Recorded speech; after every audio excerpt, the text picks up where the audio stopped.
Most people assume that sailors on cargo ships sleep like anyone else. A bed, a pillow, lights out. But here's the truth. On a vessel crossing the North Atlantic in January, with 40-foot swells rolling the ship sideways every 8 seconds, sleeping isn't just uncomfortable. It becomes one of the more physically demanding things a person can do. And the sailors doing it night after night have built an entire science around staying horizontal when the ocean is trying to make that impossible. Bunk boards, lee cloths, blackout rituals, sleep tracked like cargo weight. All of it exists because of one simple fact. Nobody tells you. The ocean doesn't pause for anyone's rest hours. Let's start where it all begins, with the ship itself. Modern cargo ships are enormous. We're talking vessels that are 400, sometimes 600 meters long, carrying tens of thousands of containers stacked 8 high across the deck. The biggest ones, the ultra-large container vessels, displace more water than a small town weighs. And yet the ocean doesn't care how big your ship is. When a serious low-pressure system rolls in off the North Atlantic, or the Bering Sea sends its weather sideways, every one of those tons starts moving in ways that the human body was not designed to handle while unconscious. Now, you might be wondering why any of this is complicated. A big ship should be stable, right? But here's what most people don't realize. Even a vessel that's 300 meters long can roll significantly in heavy weather. A roll of 15 degrees feels mild on paper. Standing in a hallway at 15 degrees, you're grabbing the wall. Lying in a bunk at 15 degrees, you're pressed hard against one side, then thrown toward the other every few seconds. Do that for 8 hours and you haven't slept. You've just survived the night in a slightly horizontal position. So how do crew members actually stay in their bunks? The first answer is simple, and it's been around for centuries. Bunk boards. Almost every berth on a cargo ship has a removable wooden or metal board that slots into the open side of the bunk, essentially turning it into a shallow box. In calm weather, most sailors sleep without them. The second the seas pick up, that board goes in. It's not glamorous, it's not high-tech, but it works, and it's the difference between staying put and ending up on the floor at 3 in the morning somewhere in the Tasman Sea. Beyond the bunk board, there are lee cloths. These are heavy canvas or nylon sheets rigged along the open edge of the bunk, cinched tight so the sleeping sailor is held against the mattress even if the ship rolls sharply. You can think of it like sleeping inside a very firm hammock that happens to be built into the wall of a ship. Some sailors actually prefer this setup even in mild conditions because the slight compression feels secure, almost like being swaddled, which, yes, sounds a little strange, but when you're exhausted and you need sleep before a 4-hour watch, you take comfort wherever you find it. Now let's talk about the mattresses themselves, because rough seas change what actually matters here. Standard issue mattresses on cargo ships used to be basic foam, thin, firm, and not particularly pleasant. But the industry has shifted, and part of the reason is heavy weather itself. A mattress that's too soft lets a rolling body slide and shift with every wave, which means more contact with the bunk boards and less actual rest.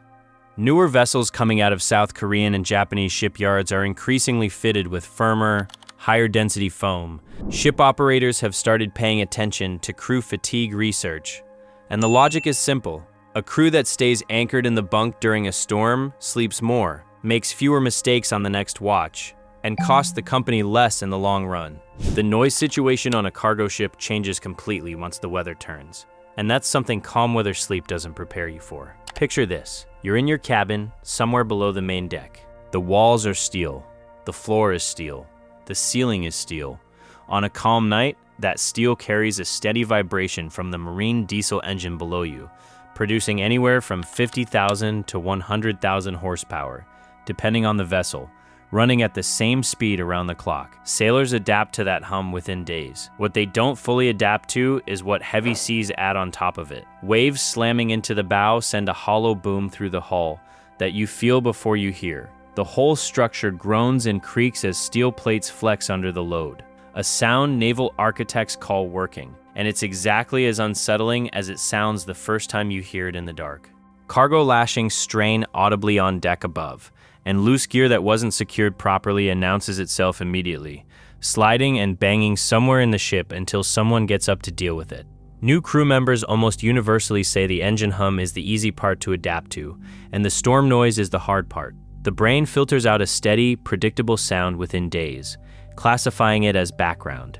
It does not filter out a hull groaning under an unpredictable wave pattern, because that sound changes every few seconds and never quite repeats, which is exactly the kind of noise the brain keeps flagging as something worth waking up for. The watch system is probably the biggest challenge to healthy sleep on a cargo ship, and heavy weather makes it worse in a very specific way. Most merchant vessels run on what's called a 4-on, 8-off schedule. That means an officer or able seaman stands a 4-hour watch, then gets 8 hours off, then does another 4 hours. On paper, 8 hours off sounds like plenty of rest. In a storm, that window shrinks fast. Officers get called back to the bridge for course adjustments, deck crews get pulled to resecure cargo that's shifted, and the basic logistics of moving around a rolling ship eat into whatever time was left. A sailor standing the midnight to 4 watch through rough seas isn't just losing sleep to the schedule. They're losing it to the storm itself, twice. Some ships use what's called a 6-on, 6-off rotation instead, particularly on shorter coastal runs. Others experiment with 3-watch systems that give crew members a slightly more predictable sleep window. But there's no perfect answer here, and maritime fatigue remains one of the most studied and least fully solved problems in the industry. Regulations under the International Convention on Standards of Training, Certification, and Watchkeeping, administered through the IMO, require a minimum of 10 hours of rest in any 24-hour period. Those minimums get harder to hit the moment weather turns, and the numbers on that are genuinely sobering. A systematic review of maritime accidents between 2002 and 2016 found fatigue was a contributory cause in roughly 12.7% of all incidents at sea. Look specifically at accidents happening between midnight and 6 in the morning, exactly the hours a sailor's body least wants to be awake, and exactly when a storm is most likely to demand extra hands. Now, here's something that might genuinely surprise you. Research consistently shows that motion sickness is actually less of a problem for sleeping sailors than you might imagine. Most people assume that rolling seas would make sleep nearly impossible. And in truly severe weather, that's partially true. But for moderate heavy weather, the kind that's unpleasant but manageable, many experienced sailors find that the rhythmic rolling actually helps them sleep. The motion becomes predictable. The brain stops treating it as a threat and starts using it like a rocking chair. Sailors who've been at sea for years often describe it the same way. They come home, sleep in a perfectly still bedroom, and spend the first few nights feeling like something is missing. The extreme cases are something else, though. When a cargo ship hits genuinely severe weather, a category that covers seas above 8 or 9 meters, the situation changes. Loose objects move. Anything not secured becomes a projectile. The ship's motion stops being rhythmic and becomes chaotic. Sudden lurches and drops and rolls that don't follow any pattern the body can predict or prepare for. During these periods, crew members on rest periods aren't so much sleeping as they are bracing. Some sailors wedge themselves into their bunks using rolled blankets and spare clothing packed around their bodies to reduce the movement. Others simply accept that this particular night isn't going to involve real sleep and focus on staying safe until conditions improve. How rough weather actually feels also depends heavily on the age of the ship. On older bulk carriers and tankers built in the 80s or 90s, less advanced hull design and stiffer construction mean more of the storm's energy transfers directly into the accommodation block. More groaning steel, sharper motion, less isolation between the sea and the sailor trying to sleep through it. On modern container vessels or newer LNG tankers, improved hull design and better vibration dampening in the accommodation block take some of that edge off, even in the same sea state. It's not a small difference. Sailors who've served on both older and newer tonnage consistently describe a rough night on an older ship as noticeably harsher than the same conditions on newer tonnage, which is part of why crew retention tends to run higher on vessels with better built accommodation blocks. A calmer ride in bad weather isn't a luxury feature, it's a fatigue management tool. Let me address something that comes up constantly when people learn about cargo ship life, and rough weather makes it sharper: the isolation. Weeks at sea with the same small group of people, no shoreside life, no quick trip anywhere, and during a multi-day storm, no real rest either. What does that combination do to sleep? The answer, based on what sailors actually report, is that a bad storm doesn't just cost you one rough night, it costs you the recovery sleep you'd normally get afterward too, because the same small crew is now running on a backlog of missed hours with nowhere to reset.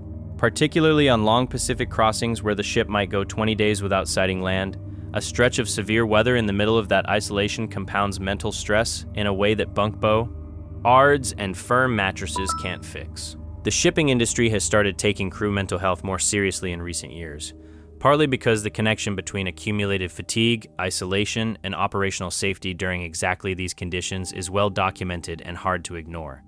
The sailors who figure out sleep at sea are usually the ones who treat storm prep as deliberately and seriously as any other part of their job. They develop rituals that kick in the moment a forecast turns bad. Bunk board in, lee cloth cinched, loose gear stowed, blackout curtain drawn, earplugs in before the first real roll hits. Some use white noise apps to layer a steadier sound over the groaning hull. Others track their sleep quality the same way they'd track fuel consumption or cargo weight, looking for patterns, adjusting variables, optimizing for the nights they know are coming. These aren't people who just fall onto a mattress and hope for the best. They're managing their own physiology as a professional obligation, because on a ship in heavy weather, a groggy decision at 4 a.m. isn't just a bad day at the office. The most experienced mariners tend to share one specific piece of advice with anyone new to the life. Sleep when you can, not when you feel like it. The sea doesn't schedule itself around your preferences, and a weather system that's calm at noon can be genuinely severe by midnight. If there's a rest window, you take it. You don't wait until you feel tired. You don't watch another hour of something on your laptop. You close the curtain, you get horizontal, and you put yourself to sleep on purpose. Because somewhere out past the horizon, a low-pressure system is already forming, and it doesn't send a warning before it decides whether you sleep tonight.